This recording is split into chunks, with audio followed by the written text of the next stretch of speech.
नमस्कार दोस्तों, स्वागत है आपका प्रयागराज स्टेम चैनल पर। डिक्टेशन लिखने के लिए तैयार हो जाइए।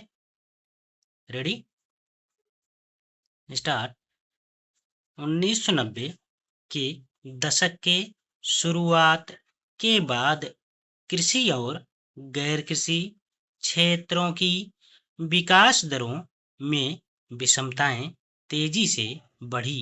इन विषमताओं के परिणाम स्वरूप कृषि और गैर कृषि क्षेत्रों के कामगारों की आय और किसानों तथा कृषि से भिन्न कामगारों की आय में भी विषमताएं बढ़ीं।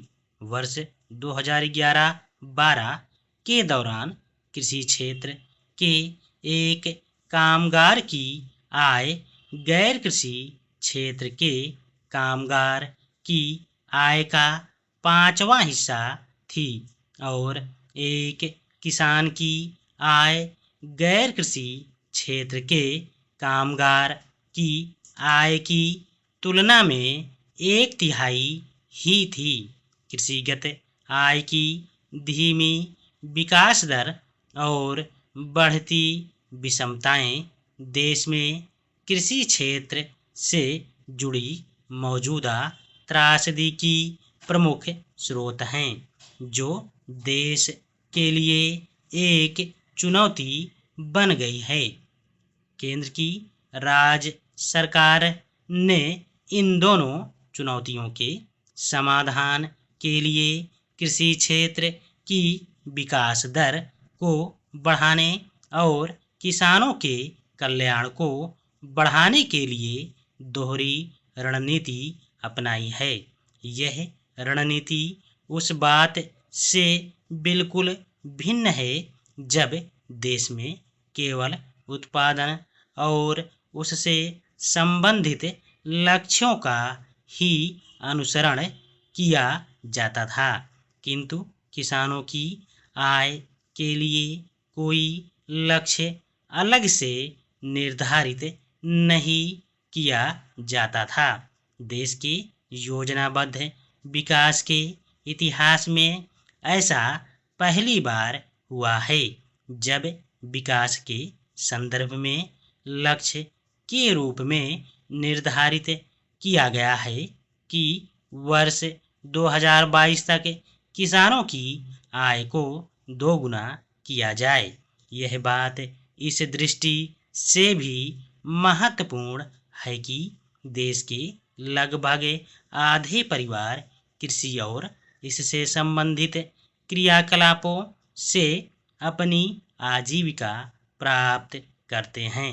समाज के इतने बड़े हिस्से की आय बढ़ाना और उनकी खुशहाली की दिशा में पहल करना प्रधानमंत्री के सबका साथ सबका विकास के सपने को साकार करने की दिशा में उठाया गया एक काफी महत्वपूर्ण कदम है। कृषि क्षेत्र में विकास से जुड़ी पहल और नीतिगत सुधार इस दोहरी रणनीति में विकास संबंधी पहलों में मृदा स्वास्थ्य कार्ड, प्रधानमंत्री कृषि सिंचाई योजना, परंपरागत कृषि विकास योजना, कृषि के लिए अधिक संस्थागत ऋण सुविधा और दालों का बफर स्टॉक बनाना शामिल हैं।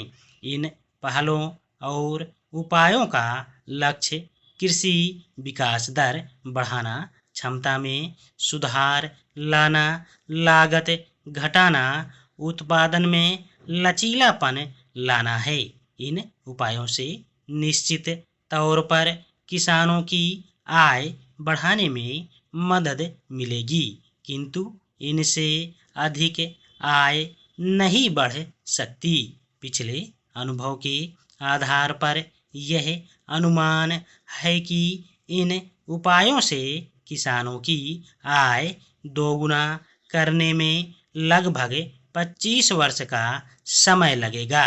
एक केंद्रीय क्षेत्र योजना के रूप में 14 अप्रैल 2015 को ई नाम की शुरुआत की गई थी। यह योजना कृषि उत्पादों की इलेक्ट्रॉनिक नीलामी के लिए अपेक्षित बुनियादी ढांचे और प्रणाली की स्थापना के लिए ई नाम के अधीन लाई गई तथा यह प्रत्येक मंडी के लिए 75 लाख रुपए की वित्तीय सहायता उपलब्ध कराती है।